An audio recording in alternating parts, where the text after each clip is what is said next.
I'm John Batchelor. Gordon Chang of Forbes.com is here with me, and we're watching the President of the United States insist upon a battle plan with the Islamic State soon enough from the national security apparatus. The Islamic State suddenly is in everybody's gun sights. We're joined by Cleo Paskal, Associate Fellow at Chatham House and author of Global Warming, How Environment, Economic and Political Crises Will Redraw the World Map. Let's stay with the subcontinent. Cleo, very good evening to you. What can you tell us about the Islamic State and recruiting in the subcontinent, especially the Muslim population of India? Well, for the last 10 years under the previous administration in India, there was a very soft approach to extremism within India for two main reasons.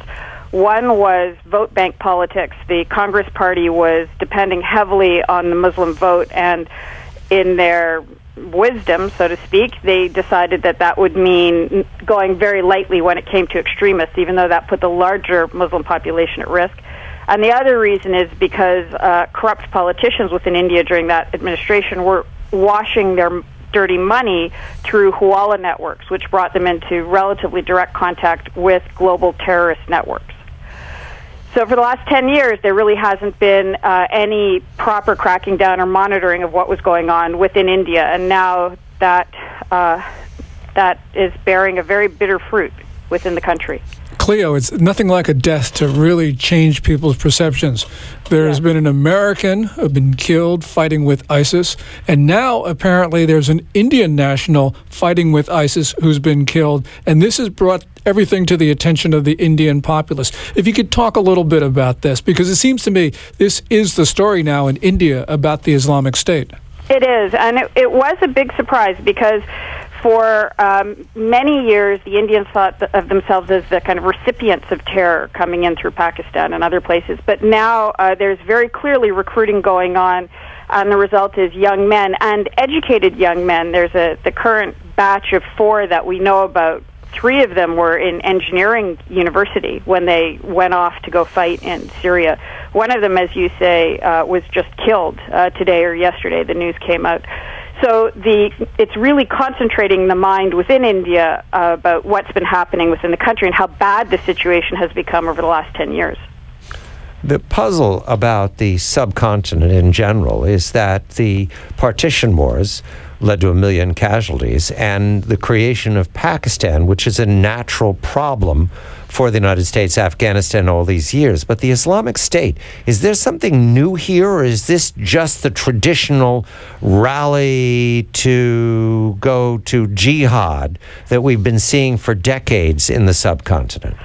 The different factor here for India is this is not just trans-border, this is no border. So Pakistan might be a Muslim state, but it's still a state. Whereas the Islamic State is basically saying everything should be Islamic. All these existing borders should be obliterated. So what Prime Minister Modi of India has said, for example, is, I don't care what religion you are, as long as you are a patriotic Indian. And increasingly we're seeing within the community those who don't feel they're Indian first. They feel like they're Sunni first, for example, or Wahhabi first, or however they want to define it. In which case that threatens the very legitimacy of the state itself. So it's an entirely new and extremely dangerous metastasizing of the issue. And certainly for India, where you have, the world's second largest Muslim population, although it's 157 million Muslims in India. About 17% are Shia, and most of the rest are Sunni. So you have a predominantly Hindu state.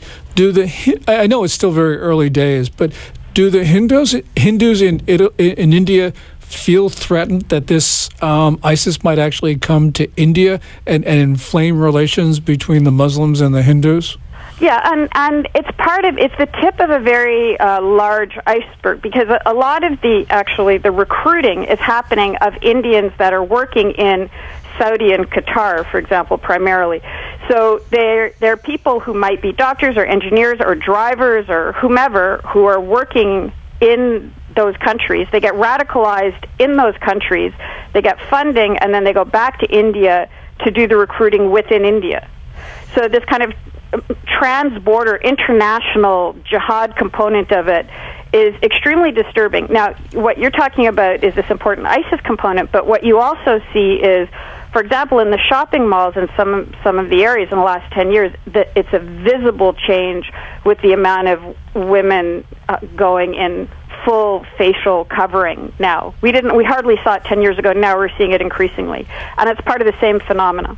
Implicit in what you're saying, Cleo, if I read this correctly, is that this would be a very unhappy way of explaining Mr. Modi's overwhelming success at the polls and the ousting of the Congress Party and the domination of a party that's entirely identified with Hindu nationalism, extreme Hindu nationalism, almost as if there was an anticipation that there would be a reawakening of the Takfiri jihadists, who are the Islamic State, which is apocalyptic and extreme violence, and sees a Hindu in much the same light as you see an American, an infidel to be converted or destroyed. Did Mr. Modi win because this was already in the water? That was one component of it. The thing that allowed this to happen, allowed this flourishing of extremism within the country, was corruption. So those two twin things, this flourishing of extremism and the corruption of the Congress Party, were the two things that he was very clearly against. And you'll see, by the way, a lot of funding coming out of Pakistan and Saudi Arabia to try to discredit Modi, especially within the next year, in the U.S., in the media, in the think tanks, to try to paint him as an extremist, as a Hindu extremist, as a kind of an equivalent to a Muslim extremist, in order to try to discredit him and isolate him. He is not. He is an anti-corruption campaigner who is fundamentally a nationalist who happens to be Hindu. So, Cleo, essentially what you're saying is that for Modi to win this ideological religious struggle, he's going to have to not only engage in a battle of ideas, he's also going to have to clean up corruption, which has been inherent in the Indian government. Is that what you're saying? Yes. Yeah. And it goes beyond that. I'm not sure if you're aware, but you know, India has separate civil codes for the different religions. We have 30 seconds, Cleo. Go ahead. Okay, so for example, if you're a Muslim in India, you can have 4 wives. If you're Hindu, you can only have 1. So those sorts of disparities within the system have to start to change. Cleo, yes, that would strike me as a profound distinction that needed to change. Gordon Chang of Forbes.com, and we thank Cleo Paskal, an associate fellow at Chatham House, author of Global Warring, How Environmental, Economic, and Political Crises Will Redraw the World Map. I'm John Batchelor.